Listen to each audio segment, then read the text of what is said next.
All right. Another thing. So we can't say anything that's going to get us fired from I don't have a job. hypothetical jobs later. Yeah. I don't have a job, so I'm not really worried about that. You, on the other hand. We know at least it'll be a good story. I do have a job, and Do you think they'll listen to this? Probably not, but I have people that like really strongly care about how I see things. Why? Why do they care? Yeah.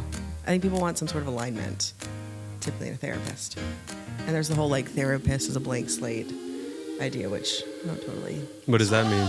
Like historically, the idea of having a therapist is someone that just like doesn't react to you at all, and like is almost inhuman, right? I think we're now like therapy's moving away from that, right? You like want someone in the room with you that's actually is feeling what you're feeling and can empathize and be compassionate. But historically, therapy has been like, oh, a therapist is like just a total blank slate.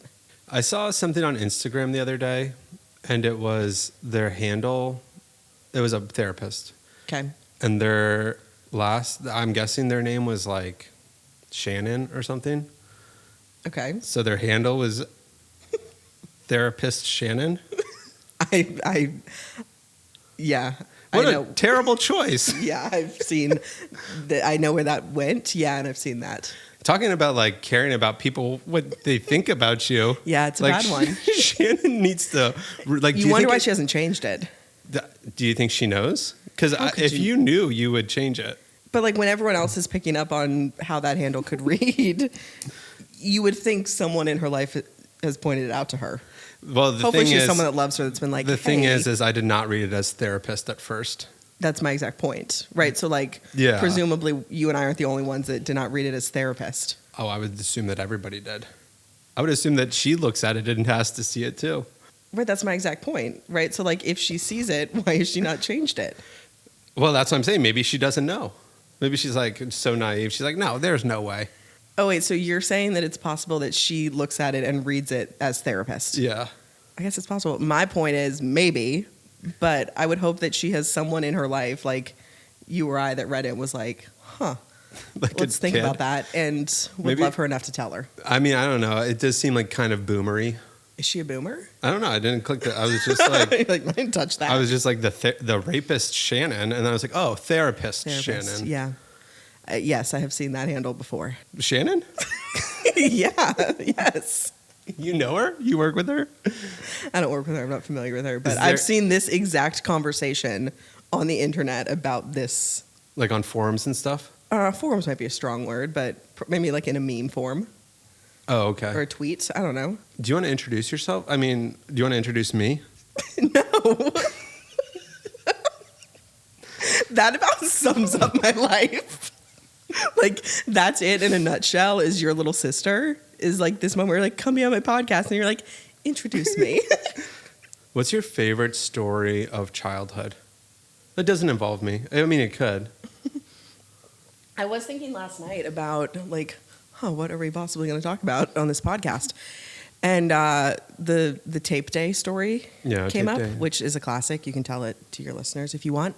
But I was thinking about how, I mean, when that happened, we would have had to have been like Royal and Magnolia's age. Probably, yeah. Right? Which means mom and dad were like about your age. Yeah. So like imagine, I was just really getting a chuckle out of like, imagine you wake up on a Saturday morning and your two kids have just taped every doorway, your entire house. Like looking drawer. at it now is like the parent perspective. And then you're just like, what's going on? It's like, it's tape day. Obviously it's tape day. I could totally see Royal doing something like that. Like he's 5. He celebrates everything. He asked if we could celebrate the Muslim holiday today. Oh, wow. And he wanted to celebrate, Snoopy's birthday last week? Yeah, which it turns out it wasn't even Snoopy's birthday. But he made it up. Tape Day also was not, Tape Day was made up. Yeah. So the apple didn't fall far. That's but true. Like, it's not like Tape Day was an actual holiday. Like you created Tape Day and then dragged me down with you. I created it?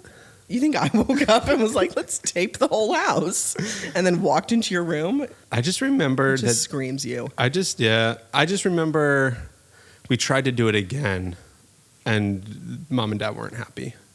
I vaguely remember that. We were my memory of Tape Day is like the walkway between the dining room and the kitchen, and us having it taped off and like letting them through it one at a time. Another funny thing about, well, this isn't even childhood, but when we text dad, like today you invited dad to the Caps game. I had a very specific thought about the text that he sent today. And so I'm very curious where you're about to go with this. I think we're going to go the same place. Let's hear it. The text, you invited us to the Caps game. Correct. Dad said he had a meeting at 5. Uh-huh. So he couldn't get there. There's quotes around just get there. Yes, as if it's like theoretical. Yes, I was like, what's with the quotes? I don't have enough time to. I literally was in the car and read the text and I was like, Dad, what? But it's so him. Oh, it is. I mean, he's a great dad. Obviously, I love him. But like just the texting, I don't understand. You know what? Catherine can never get over his use of emojis in texting. Because he uses them constantly. And sometimes you don't even know which emoji they are. Yeah. She's always thrown off by like, wow, your dad in emojis. I just never see him coming. On my birthday, he sent me a screenshot of, again, this is not to make fun of him. He sent me a screenshot of his calendar that said Claire's birthday. And then, I wish I probably don't still have it on my phone.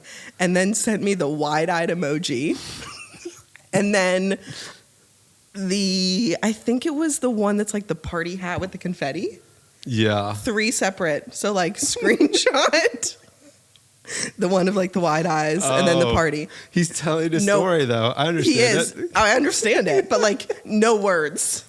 Doesn't actually say. Doesn't say happy birthday.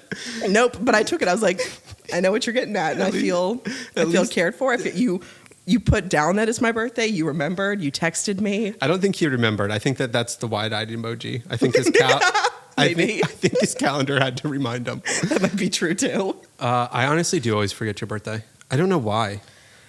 Yeah, I just be youngest sibling energy. I know that it's February 6th, but no, it's not. It's like your birthday's the 6th, Catherine's birthday's the 7th, Peter Bonder's birthday is the 7th. Also, yep. Chap's birthday's the 8th. Chip's birthday's the 8th. Wow. And so it's like 3 days in a row. I'm like, all right, I gotta really narrow this down as to whose birthday it is. All right, so you're the first therapist on the show. Okay. What is a therapist? What? What is a therapist? Like, what do I do? Sure. Tough question. It is a tough question. Yeah, it's an oddly tough question. I'm clearly really thrown by it. I sit with people. I work with people to help them get past their like pain points, their hang-ups. I give them tools to kind of manage life better, to get out of bad or toxic belief systems or patterns, help their nervous system. What's a integrate. toxic belief system? Like in general or specifically? Yeah, or just what's an example of one? Yeah. Like, I'm worthless. I'm completely powerless. The world is unsafe. Everyone's out to get me. Those are examples of belief systems. And then to varying degrees, those belief systems cause people issues in their lives. But are you ever like, yeah, that is true? I mean, I think if we think about like the powerless or when people come in or like the world's unsafe, it's kind of like, yeah, it is. So how can we help you have acceptance around that, or to know where you have more agency than you're giving yourself or allowing yourself? But agency. You know what? There's like therapists speak. Yeah. Do 100%. they teach that at like therapy school as you're getting your degree? No. It's just like what people talk about. Like it's same with like Christian in the church. Yeah. I think it's really taken off, particularly because of the way just therapies speak, and that all of that has taken off in social media. I think has really contributed to, I mean, some of the words I guess are, I mean, sometimes I even hear therapists talk or hear myself talk and I'm like, oh geez. But I think the popularity of all of this in social media and TikTok and all that has not helped. The one thing that they always say that like I always hear from my therapist, not you by the way, but I use BetterHelp. You're right. But I do know people that like speak like therapists will also say like gives you permission. Mm-hmm. I mean, there's a another lot one. of therapy. Yeah. Or like the we like invite, I make, invite you to do yeah, something. or like they'll be like make space. Yeah, that one's really taken off. Make space and like give permission. Give and permission, and invite, to be curious. when people ask, or when people say that, I'm just like, what are you saying? I don't know what these words mean. The make space one, I think, really took on a life of its own, because remember the Ariana Grande and Cynthia Wicked clip? Yeah. Great clips. Where it's like, I'm making space for the Defying Gravity lyrics. And that's when they're like, oh. Right. And so that's why I think people really grabbed onto it, but was also like, what are we saying? You guys know you're making like. And Ariana in that moment afterwards was like, I was confused about what we were talking about, but I just felt like I had to go along with it. You know? So it's like a meme, but every therapist was like, that's good. I'm not sure that's true. Oh, okay. Well, I mean, it's definitely a meme. It's definitely a meme. Oh, it's absolutely a meme. I'm not sure every therapist was like, yeah. Well, a lot of therapists use it. The term make space? Yeah, sure. Do you use it? Not really. It's not one of my go-tos. What does it even mean? What does it mean to make space? It means, I was going to say, like, give permission. I was going to, jump into therapy space. Therapy speak. I think to, like, create, I gotta really think about it, to, like, create an environment to, like, pause long enough to actually notice. So, like, you would say, like, oh, let's make space for your sadness, for example, right? That's a way of saying, like, let's pause, right? Let's not gloss over what's going on here. Yeah. And, like, can you just sit with that for a second, right? Can you make space for it, right? Can we not, like, shove it down or so, like, people brush it aside? that, like, just consistently suppress feelings or, like, suppress. Because I'm going to be honest, I'm a suppressor. You are. That's right. Can confirm. I'm going to start lying down. It's just going to turn into a session. We can have some fun. I'm just going to be like, oh, gosh, help me. It's really a miracle you even invited me on here. Yeah, no, because Mel will often be like, I wish you cared. Mm-hmm. Or like, Yeah. I wish you tried. No, she doesn't say I wish you tried. That got dark. She's never said I wish you tried. But yeah, she does say like, I wish you cared more or showed that you cared more about this. Have you examined with Kara yet where that comes from? That's what we call in therapy past present connections. Oh gosh. I don't think I have. Oh, okay. Kara basically usually says you're A+ patient. You're my favorite. You're the best. You just don't even need to be here. Most of the time when I go to, I don't know, because I'm sure that like for you, a person who's coming to see you, they're probably like trying to work through a thing. Typically, yeah. There's something in their life that is causing them problems. Yeah. That typically what I see is that, like, I really believe that, like, we find how we need to function in the world. We find the ways to say, like, to stay safe and connected and all of that. And that works really well for most of us forever. But once that starts failing, that's what usually gets people into my office, is a thing that has worked for them for so long to function is no longer working. Like alcohol? Like alcohol is an example, yeah. Or suppressing emotions or... Oh, gosh. Okay. Jabbed. Yeah. Yeah, and I feel like for me, when I go to therapy, it's always just like, she's like, what are you talking about? Because it's like never consistent. Do you feel like you're getting something out of it? Yeah. She asked me that. I mean, she's like, she one time said like, I kind of have a hard time with you. She's like, I just don't know like what we're doing. Mm-hmm. And I was like, have you set like clear goals, so to speak? I mean, that's the thing is that my goals change every week. Oh, okay. It's never like, oh, I need to work on X, Y, and Z. It's always like, hey, this is what's on my plate this week, and I don't know how to get out of it. But she's even addressed. She's like, I sometimes don't know if I'm like doing the trick for you. And for me, I'm just like, I wouldn't come and like if you weren't right and pay if I didn't think that this there wasn't something out of it. Good. So like last time I went, Royal was going through this. He just kind of had like weird anxiety all of a sudden. Oh yeah, how's he doing? And we couldn't like figure it out. And he one time came downstairs. No, wait. Okay. We were at school. So I go to lunch with him on Fridays. I may have told you this story. I go to lunch with him on Fridays. And I'm sitting in the cafeteria with him. He's sitting on my lap. And he's eating his pizza. And he looks up at me. And he just says, he just goes, hey, if mama dies, I don't need to go to school anymore, right? Oh, buddy. And I was like, why would you say that? Was this like during all of his anxiety, before, after? During. Okay. During.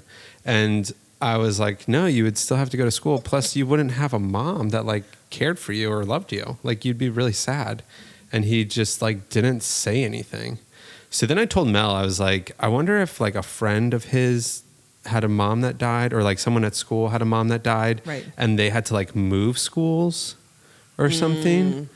I was like trying to connect the dots. Sure. And Mel was like, yeah, that's weird, because he came down the other day and basically asked me the same question.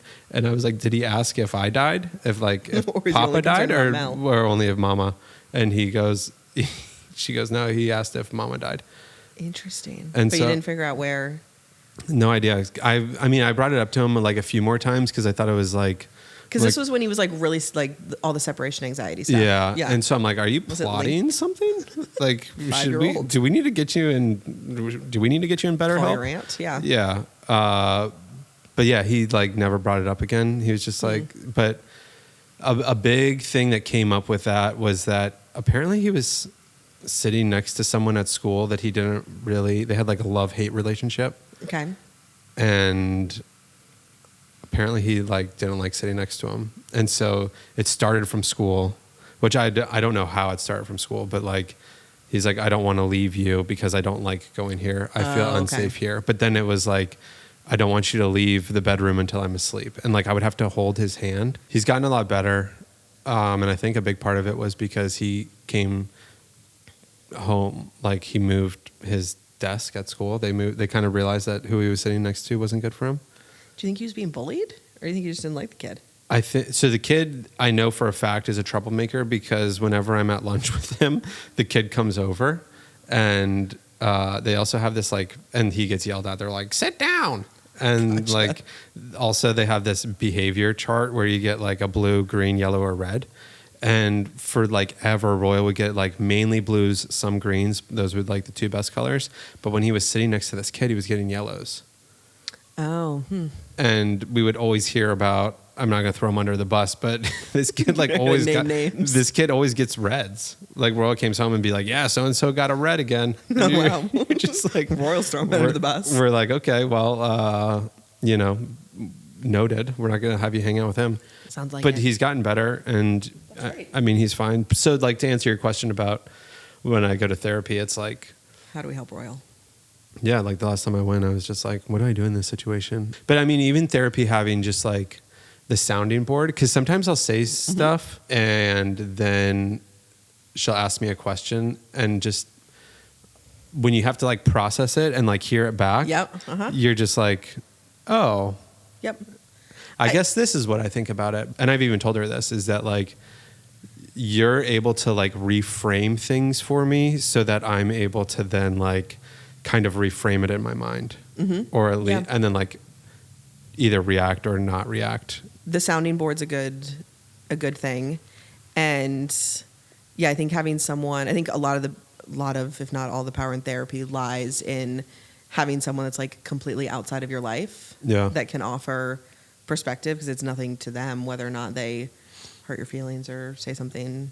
And just to have like an hour, however long your sessions are, where you just talk about yourself is, I mean, you talk about yourself a lot. Yeah, I mean, I have a podcast. I love to talk about myself. You do love to talk about yourself. But for a lot of people, that's a very unique experience to have an hour that's just solely focused on them. And that can be really uncomfortable. Like, I will with my clients, not all of them, but if it's like therapeutically appropriate, a tool I use a lot is like, hey, what do you need today? What do you want out of our session? And they're like, I don't know. What do you think? And I'm like, no.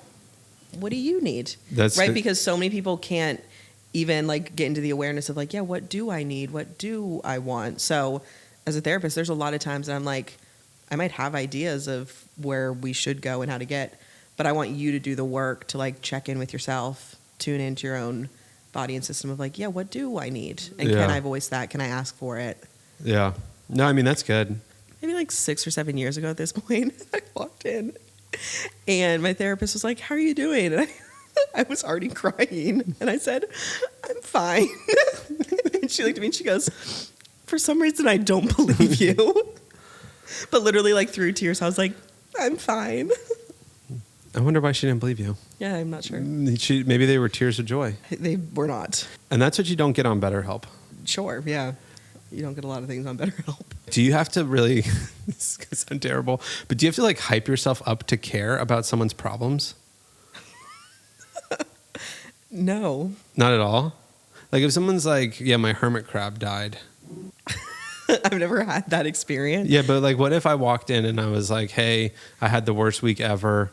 My hermit crab died. I think I can... Because like that's not a problem. Well, one, that's like playing the comparative suffering game, which we don't do. Brene Brown talks about how in order to empathize with someone, you don't actually have to like have experienced what they've experienced. Yeah. So I think that's sort of the crux of it of, yeah, maybe I wouldn't be really sad if a hermit crab died. Oh, it's like such an arbitrary example, but I can relate to, I know what it feels like to be really sad about losing something, right? I know what it feels like to, and like once you can connect with someone and know what they're feeling, yeah, know kind of the problem under the problem at times, like then, yeah, I do think you can connect more. I don't have to like hype myself up to care because I know what it feels like to be sad. I know what it feels like to be distraught. I know what it feels like to be grieving something. Yeah. Right. So it's not like that's not a problem. It's like that's a real problem for you. You have to take your own life experiences. But what if it's like something you've never experienced? Or is that rare? Does that not happen? There's not an emotion I haven't experienced. Right? So like even if they're experiencing something I've never dealt with, they're feeling something I probably have. And that's the connection. That's the empathy. But if you want them to move out of it, you have to basically be like, hey, this is how I get out of it, or this is how I've been trained to teach you to get out of it? Yeah, I mean, that's when we make space for it. Oh, my gosh. So, no, but it's, I mean, again, this goes back to, like, what's their goal, right? There's so much at play, right? Like, what's their goal? What's their adaptation, right? For some people, like, they do feel things to the, like, millionth degree, and they want to learn how to not do that. For other people, they suppress everything and they want to learn how to not do that because those are the things that are causing them problems or distress in their life. So it's hard to, in this scenario, to give blanket statements because it depends on, like, again, the person. And so you just try to help people handle their emotions in one way or another? Sure, that's one thing I do, yeah. That's it. Full stop, yeah. Speaking of hermit crabs dying. Yeah. One time I was on a video shoot with Cal. Okay. This was like one of the very first times I was filming with him. And it was like an interview, and then we had to get B-roll to like cover up the interview. Yeah. And so usually it's like, hey, do something that like we're just trying to get lifestyle shots to fill. Yeah. You know, it doesn't really need to be anything. And this woman, she said, well, maybe we'll walk around the hermit crab graveyard. Where were you? In Maryland. Okay. We were like, sure. You know, people walking's fine. Sure. She took us to this tree, and like underneath the mulch at the base of this tree, she had buried all of her hermit crabs. How many were there? I didn't ask, but enough that she called it a graveyard, not just a grave. What was her personality like? Not just a grave. Have you read Bad Therapy? No, I haven't. I know that you have. Yeah, big advocate. Yeah, I'm aware. No, I do, because I've talked to you about this, and I think, like, you don't think everybody needs therapy.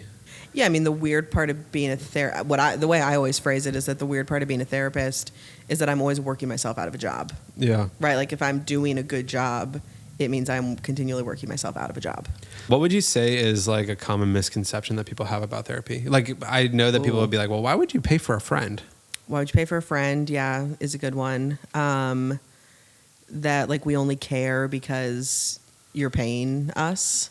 That's true. It's not true. I think it's a common misconception. I think what you said around the idea of, like, you've got to stay sick is, I mean, really good therapy. I mean, it's the point of bad therapy, I guess, but, like, good therapy should, like, really work and equip you to get better. And we have really good models and really good tools at this point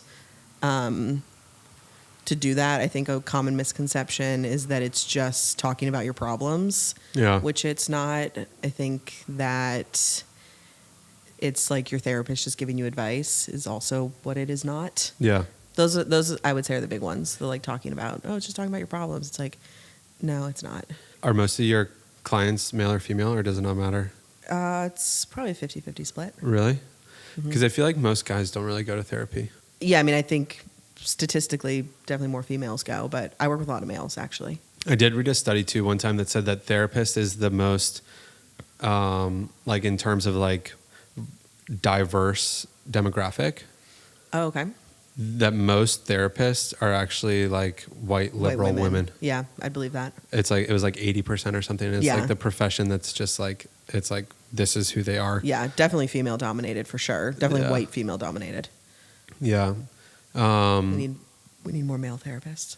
I guess I don't really know any like guys that have been like, oh yeah, I want to be a therapist. Right. Yeah, like what I've met a couple, but they're like, well, everyone already tells me about their problems, so why not get paid for it? And again, I'm like, not really the point. Not what we're doing. Do friends ever like ask you for advice? Yeah.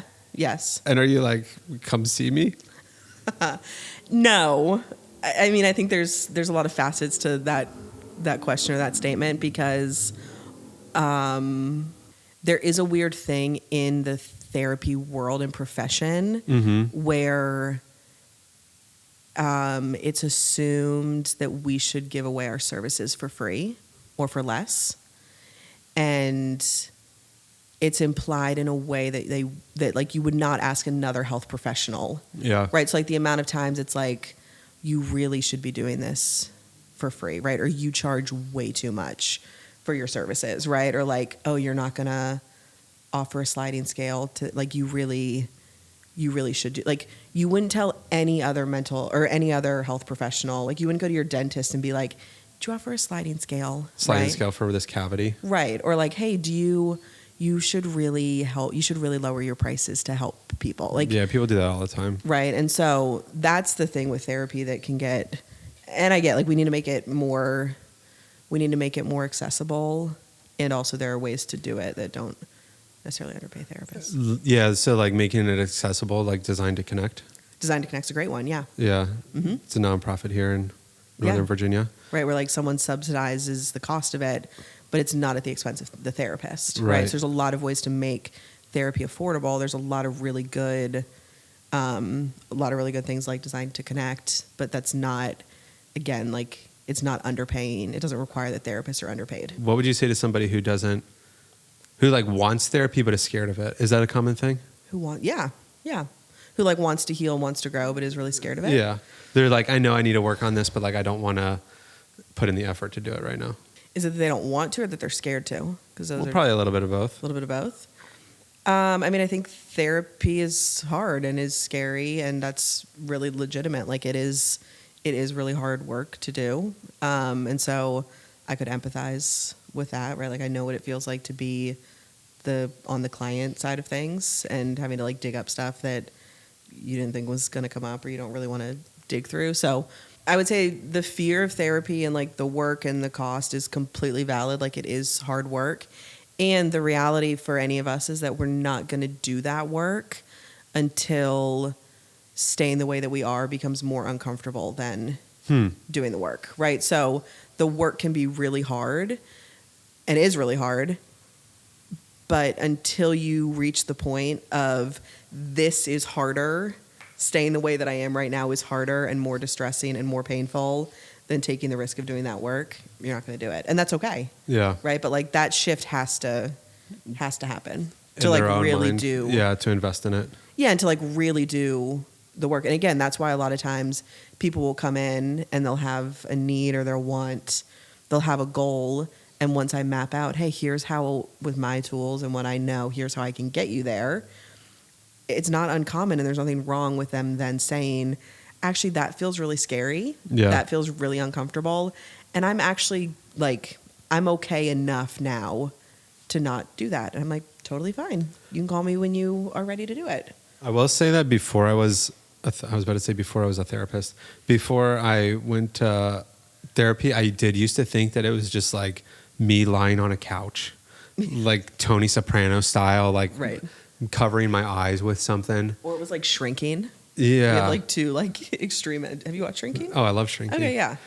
So you have like extreme ends of the spectrum on what therapy is like. Yeah, and then I'm just like, oh, we're just gonna sit here and chat. Mm-hmm. Are there people that go and they're just like, yeah, you can solve this problem in one session, or is it always like, is there a minimum amount? There's not a minimum amount. I mean, it's tough to. It usually takes a few sessions for me to like get a really full picture of what's going on, and the model that I operate in is pretty heavily grounded in this idea that like what's going on in the present, whatever's causing you present distress or current distress, is linked to something in the past. So it can take a few sessions to get to the root of what that is, and then yeah, we can sometimes immediately solve the issue in the present. Sometimes it requires more work, and we've got to like deal with stuff in the past. But typically 1 hour session is not. It's rare that can kind of do it. I think that one could maybe like give some symptom relief for sure. Yeah. But most people want more than that. I think that one thing that I've gotten out, she was like, you have a lot of chaos around you, mainly with like kids. Just you're in a like chaotic period of life. Yeah. And so you kind of feel as if regardless, you need to be the consistent, like there needs to be a consistency. She wasn't saying it was a bad thing. No, it's not. But she was just like, it's okay for you to be sad if you want to. Yeah. Like you don't always need to be this consistent, like, oh, I'm just going to be Peter. I'm going to be, Yeah. And the larger question that I would ask, you don't actually have to answer to me if you don't want to. But as a therapist... Do I have to pay you if I answer it? No. Okay. The question I would ask there, because like, I mean, what she said sounds really... It sounds very insightful just on its own, but also because I know you, it's very insightful. But then my question as a therapist is like, okay, well, where'd you learn to do that? Or why did you learn to do that? That's the kind of stuff that then is like more of the work that I also do is like, hey, how do we get here? Yeah. I mean, I think that she's done that. But I guess like the whole origin story, because I know that that's like a big therapeutic idea. The villain origin story. At what point though are you just like, yeah, this is who I am? Yeah, I mean it's a great question, and I think again that's why it really depends on what's causing you problems in your life, right? So we all pick up adaptations or defenses or like the things that we do to get through life, right? And they can just become. Some of it is just our personality, it's our disposition, but like yeah, we find our way. Based on our personality and our disposition and our attachment and upbringing, all these things, we find how we're going to operate in the world. Yeah. Right. With like the least trouble as possible. And yeah, for most of us, it's like, yeah, this is who I am. And it works great. It works just fine. When that thing starts to fail, right? Oh yeah, I've suppressed all my emotions and it's now like a real problem. Right. Or I've learned like... I mean, not to make this about me.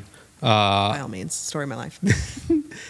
But like, I don't suppress all emotions. I don't think. No, I know you don't. I was just using I do think I suppress like sad emotions. Yeah, and again, like you could examine that. But I think it's not... I don't want to. Right. I think the beauty and the power in therapy lies in having someone completely outside of my life that can offer perspective that I don't see. Yeah. Right. Also... Again, because it's not just talking, right? Like the therapist I go to, we do EMDR. She's trained in like IFS, and we do parts work. So like she has a lot of tools. What is all that? I know EMDR is the light thing, right? Yeah, or like tapping. And what are you supposed to do with that? That is a way to fly. It's a way to reprocess traumatic memories so that our brain can make sense of them differently to help our current distress or current functioning. EMDR can do a lot around just like body sensations and like the feelings of what is happening. How do you discover something like that? EMDR? Yeah, like who was like, hey, if I tap you a few times... Well, a woman, the story... You'll remember a car crash from 1993. Yeah, yeah. The story as it goes is that a woman was walking, I think, through Central Park and saw a bird, and her eyes were like darting back and forth between birds. And she noticed that it like calmed her nervous system or something, and then... Really? Yeah. As my boss says, she's like, we're kind of making it all up, but it works, right? Like, we have a lot of evidence now that this works, but like, we're making it all up. Huh. So therapy. But EMDR is, I mean, incredible. The title of this episode should be Therapy, all made up. Sure. From a therapist. Yeah. Okay, and then what were the other ones that you were saying? IFS is also known as, it is internal family systems, also known as parts work. It basically was started by someone who was doing family therapy. And when we talk about family therapy, you and I could dissect this. When we talk about family therapy, everyone in the family typically, like the kind of main idea typically around family therapy is that everyone has a role. Mm-hmm. Okay. So everyone has the role that they play within the family that keeps, again, like everything at equilibrium, right? It might not be great, but like it's keeping the family afloat, right? And you learn pretty young. But what if you don't have a good family? You still have a role that you play to kind of stop it from completely hitting the fan. I've heard about somebody talking about how they were always, and actually I've talked about this in the therapy too, where it's like you're a bridge. Mm-hmm. They're a bridge to, then like I think that would be an IFS role. So it would be, well, like if mom is upset with daughter, then like I'm the younger daughter who like goes to be the bridge to like try and solve and like fix that relationship. That's called triangulation, which is a different issue. That's an issue? Can be. Mm-hmm. But regardless, so it looks at this idea that within families, everyone has their role that they play to keep things like pretty copacetic and status quo.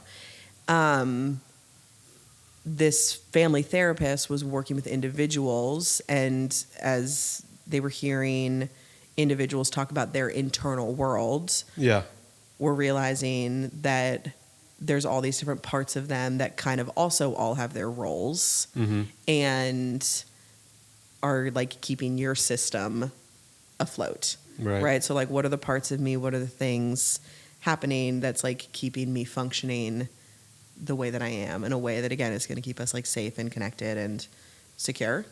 And so it's looking at like all those different parts.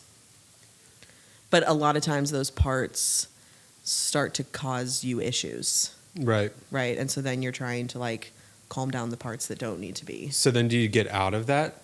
Are you like, oh, well, I'm not going to be that anymore? Like, what's the goal? The goal is to kind of come back to yourself, right? Or like come back to like yourself as this like strong, sturdy, they call it the self, your core self. So like make space, give permission for yourself. Yeah. So, but like the core of you that is like the most secure and sturdy and courageous and like, I mean, in like religious, like if we're integrating faith, right? Like I'll call it like your holy center, right? Or like where the Holy Spirit is, like where does God live in you? Like you can integrate like so much different language around it, right? But like what's your most secure place? Yeah. And can you continually come back to that so that you're the one making decisions and it's not like a really fearful part that's making decisions, or it's not the part that needs to people please that's making decisions, or it's not the part that is like trying to empower you, right? But it's this idea that all of our parts are trying to help us. They're trying to keep us safe. They're trying to keep us alive, and they do a really good job typically until they don't. And again, once they don't, that's usually what gets someone into my office. I think that there, especially in the church, there's this idea of kind of a feelings, like you need to feel a certain way. It's okay to like accept the validity of feeling like life is hard, you've been hurt, you know, like, and I think that a lot of times though, the church kind of has started to validate feelings, and I don't want to say don't validate feelings because feelings obviously can be legit, but like the Bible says that the heart is wicked above all else.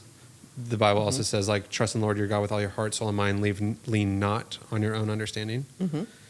And so I guess where is the balance, or like kind of the middle ground between like, yes, I'm going to validate the feelings, but also as a Christian or as a believer, what I'm going to do is I'm going to take it one step further and like, okay, I also just need to like trust in the Lord.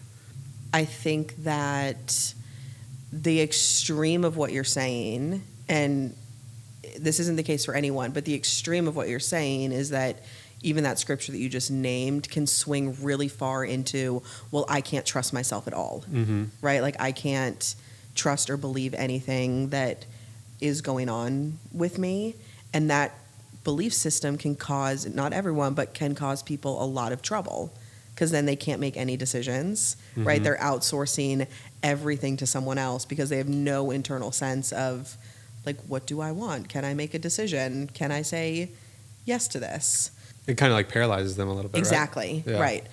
Again, if we believe that God is in us, right? If Christians believe that the Holy Spirit is in them. Which would be a core theology. Right. Yeah. Right. So then do we believe that in some way that is guiding us or can guide us? I don't believe that like all feelings are valid and like in the sense that they shouldn't all like be driving the bus, right? We want to make space for them. We want to listen to them.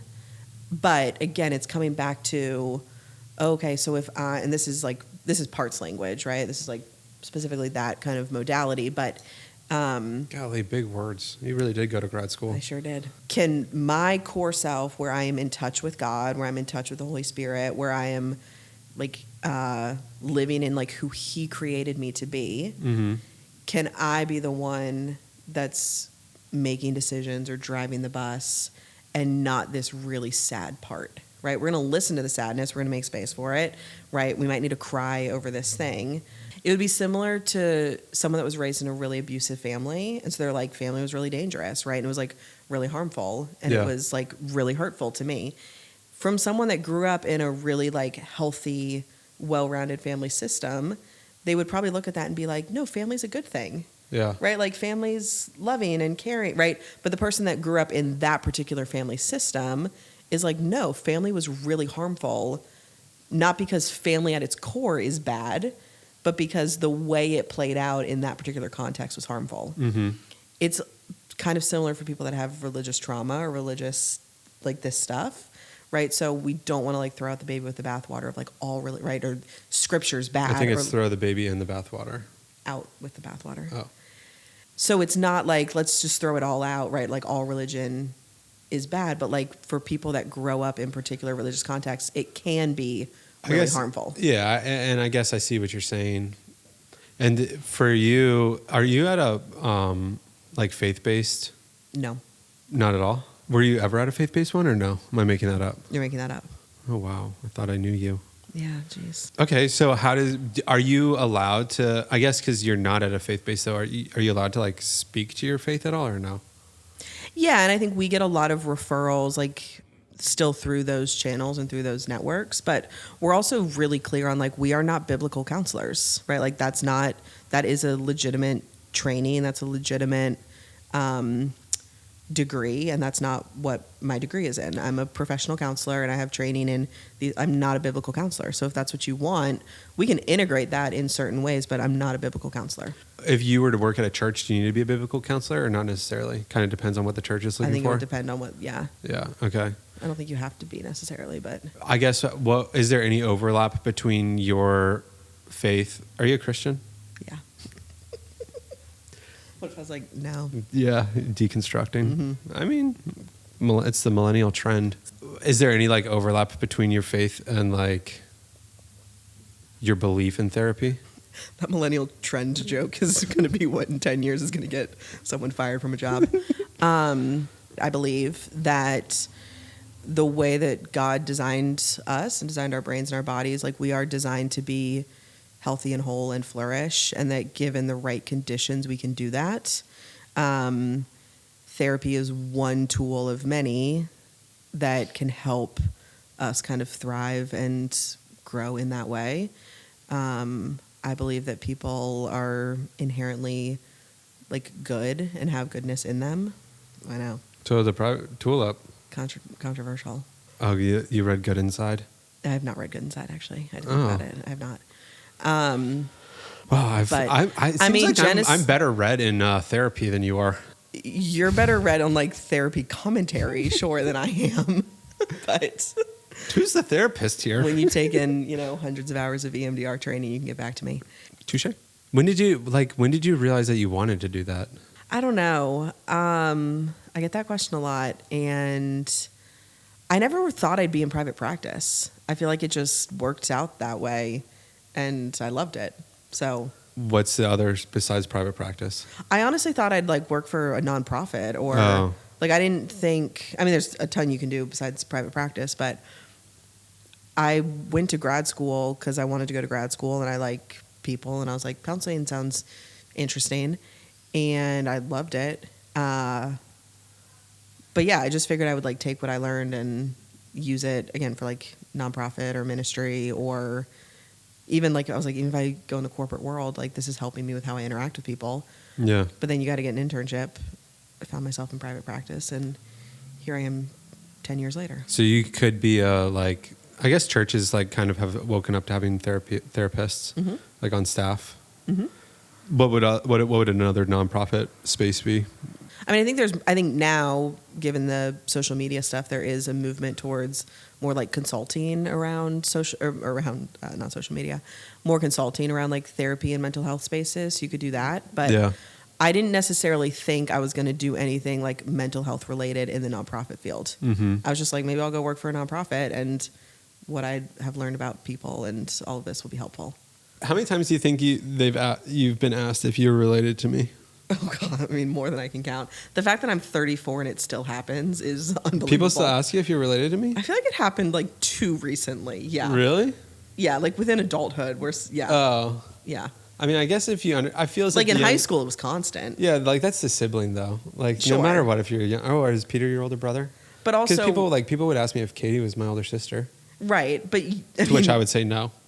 But my high school experience was, I think, unique even in that regard because you were the weatherman and you were prom king. Second time that this has come up on the podcast this week. Who brought it up the first time? I did. You brought it up. The weatherman or the prom king, or both? Both. I remember I was at a volleyball tournament and down in like Virginia Beach, I think, and I got a text. It was like, heard about your brother. And I was like, what about him? It was like, he was prom king. And I was like, of course he was.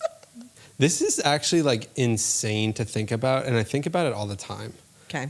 It was in between classes, and I had a feeling that I was going to be like on the prom court or like for.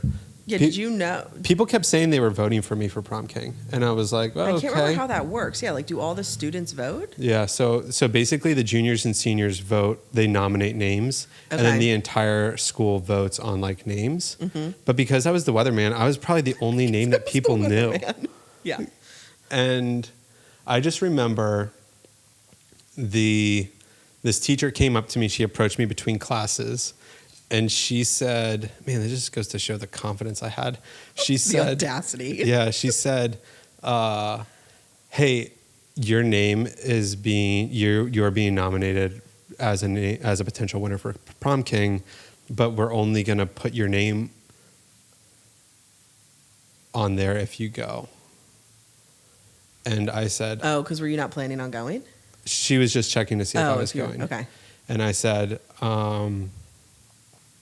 something along the lines of, I'm flattered, but I don't want to give people the wrong impression of going to prom with you, but thank you for asking. Dear God, Peter. And she laughed. Who was it? Miss McKay.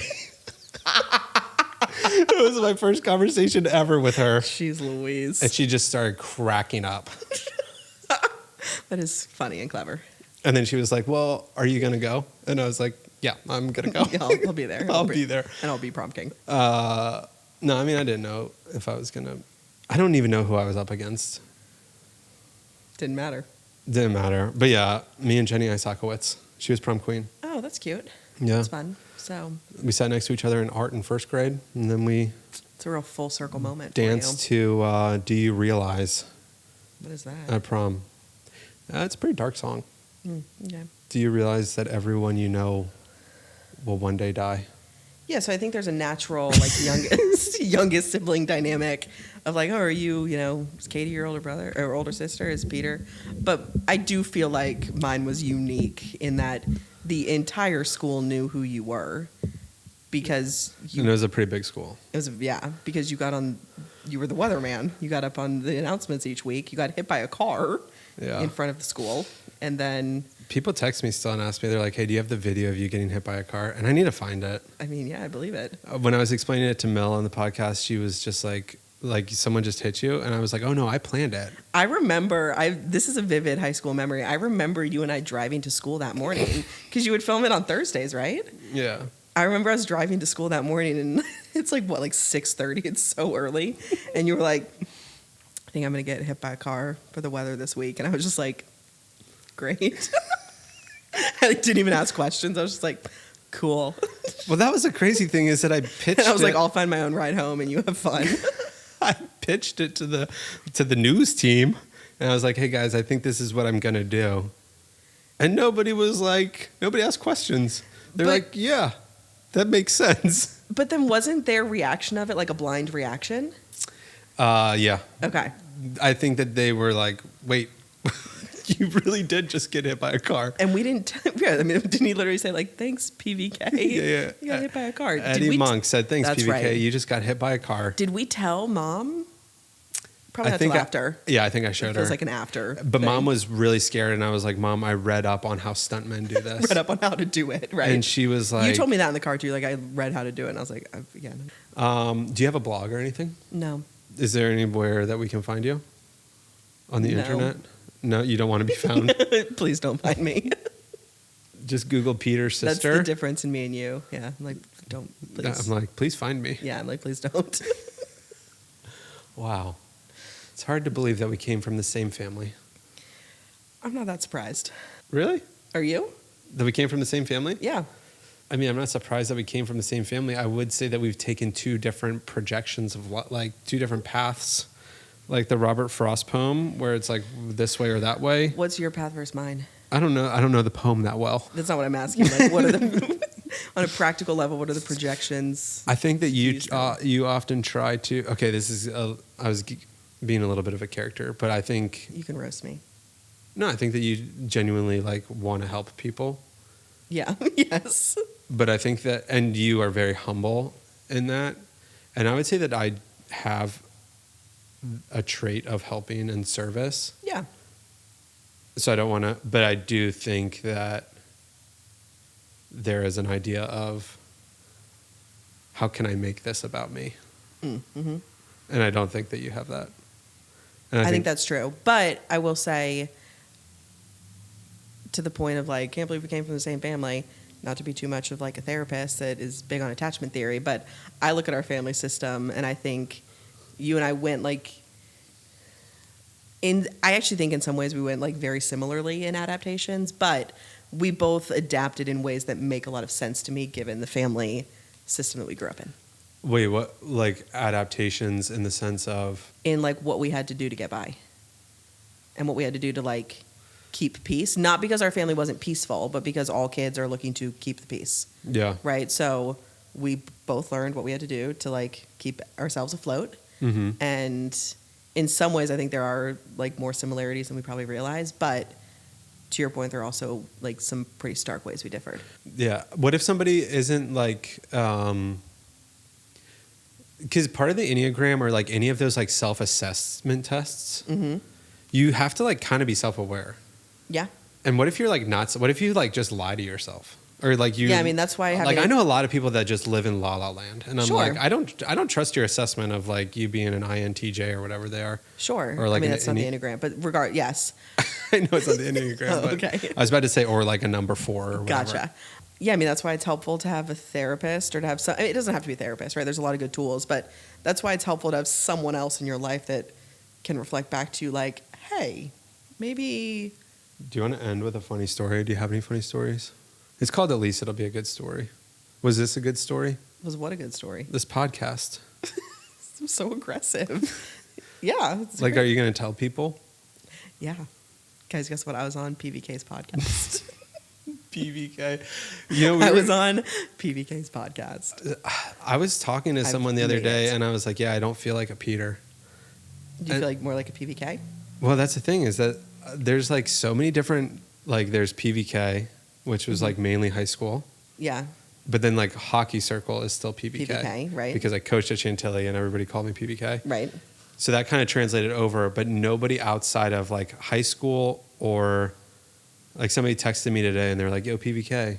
And I was like, oh yeah, we were from high school. But like the PVK era feels like it's over a little bit. But like Ryan, yep, he calls me Petey. Yep. And so he might be one of the only one. Oh, do they all the call book clubs call me Petey. I have noticed that about Ryan. And then everybody. Do you feel like a Petey?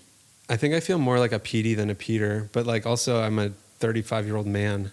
Like that's interesting that you feel more like a Petey than a Peter. Where does Pete fit in there? Because that's typically what I call you. Yeah, people who know me call me Pete. Dad calls me Pete. You call me Pete. Mel calls me Pete. Royal calls me Pete. What's up, Pete? What's up, Pete? Yeah, I'm like, what am I, your stepdad? Do you feel like a Pete? I think I feel more like a Pete than a Peter. Interesting. It's interesting you say that because that's sort of how I feel about Clarice. Like, despite, I truly don't have a preference between Claire and Clarice, but even though Clarice is my, legal name, in some ways, and there's a lot of people that call me Clarice, but the people that call me Clarice are the people that know me well, like similar to what you're saying about Pete. The people that call me Clarice because they know me well enough to know that it's actually my real name. Yeah. So in that sense, it actually feels more like a nickname and more like endearing. Mm-hmm. Does that make sense? Yeah. So like I experienced that with like to me there it almost is something more endearing about Clarice because it's the people that really know me that call me that. Yeah. No, I mean that definitely makes sense. And you call me that sometimes. Clarice. Yeah, I think that for people, it's weird because people that don't know me also call me PVK. Like who? Especially in high school. Yo, sure. Yo, yeah. PVK. Yeah. And so I feel as if you knew me, you called me Petey or Pete. Like dad called me Pete, mom called me Petey. Yeah. And so it was like Petey. It was like if you didn't know me, you called me Peter. Right. Yeah. And so did you ever feel like a Peter? I'm sure I did at some point, but I think that's kind of why I don't like associate Peter as my name because I'm like, oh, that's like somebody who doesn't know me. Interesting. That makes sense. Yeah. And I think that for a little bit, I was like, I definitely remember thinking like, okay, if you call me PVK, you don't know me. Like you're not on the in. Oh, interesting. But now I think which is true. I mean, yeah. Now I think that if you're still calling me PVK after all these years, like there has to, yeah, like nobody's. Yeah. That makes sense, but it's interesting to me that you felt like that you were aware of like, oh, if you call me PVK, like you're kind of on the outside. Yeah, because it would just be like, yo, PVK, and then I'd just be like, what's up? Yeah. And like then I was just like, yeah. It's your prom king, weatherman era. PVK, yeah. Man, PVK was prom king. Petey wasn't prom king. We know at least it'll be a good story.